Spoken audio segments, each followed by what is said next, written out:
Ayan mga idol, may ipapakita sa inyo. Ito po yung ginatawag na sagmani. Ayan, saging na mayroon palaman. Ayan, mga idol.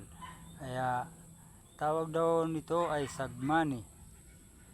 Paano daw kung magkakasagmani ito? Kapag bininta mo yan, nagkakamani ka. Ayan mga idol, yung mga paraan. Basta may dahilan, may paraan yan mga idol. Yan, sagmani yan.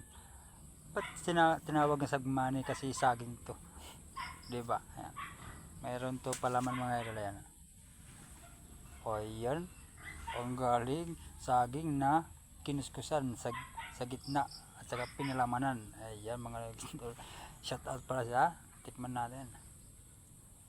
Ayan, sarap. Sarap sa pag dito sa may bukid mga idol. Meron ka ng sagmani. Masarap pa. Huwag mong ikahiya yung saging lang. Kasi meron paraan yan maging masarap mga idol. Ayan, shout out sa mga follower dyan.